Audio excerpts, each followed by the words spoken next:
जनकपुर नगरिया बजे चारू दिस बधैया।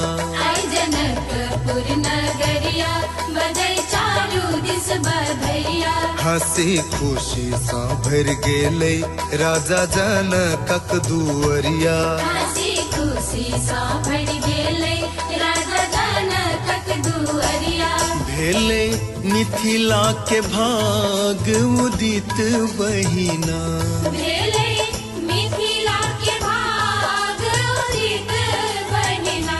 सुनैना हर से लूट बैठती अन्न धन गहना। सुनैना हर से लूट बैठती अन्न धन गहना।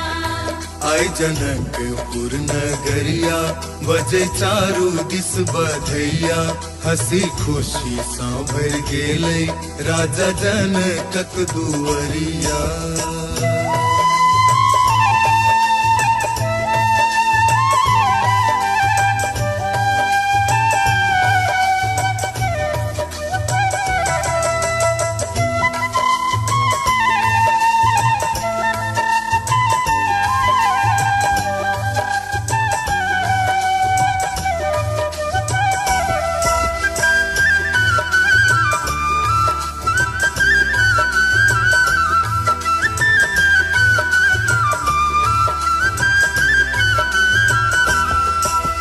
प्रगट भेली मिथिलेश किशोरी मिथिला के धन धन भाग। प्रगट भेली मिथिलेश किशोरी मिथिला के धन धन भाग। कण कण में उल्लास भरल मिथिला में आयल बहार। कण कण में उल्लास भरल मिथिला में आयल बहार। प्रगट भेली मिथिलेश किशोरी मिथिला के धन धन भाग। कण कण में उल्लास भरल मिथिला में आयल बहार। देव धरा पर नयन जुराबथ देख सिया सुकुमारी।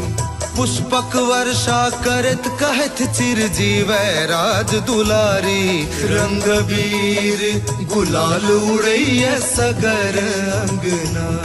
रंग अबीर गुलाल उड़ैया सगर अंगना। सुनैना हर से लूट बैठती अन्न धन गहना। सुनैना हर से लूट बैठती अन्न धन गहना। आई जनकपुर नगरिया बजे चारू दिस बधैया। हंसी खुशी सा भर गेले राजा जनकक दुअरिया।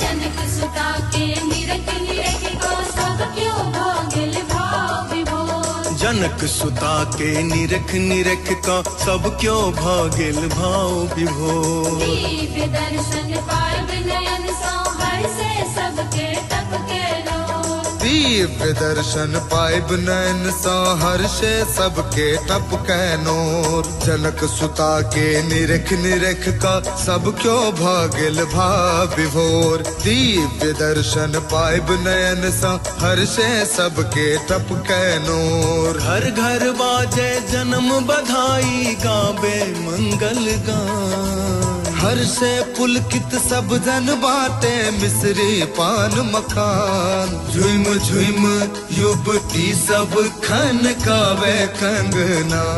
झुम झुम युवती सब खन कावे कंगना।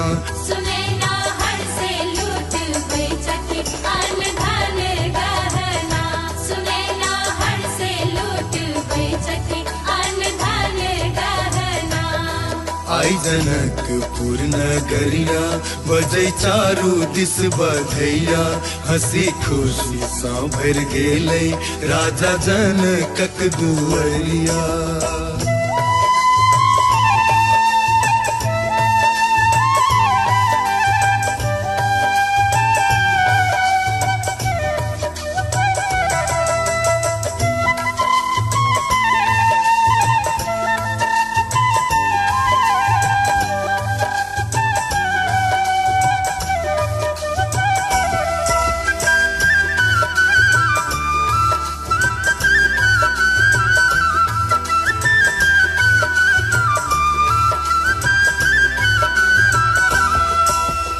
अनुपम मिथिलाक धरा गर्भ सँ प्रगट भेली है वैदेही।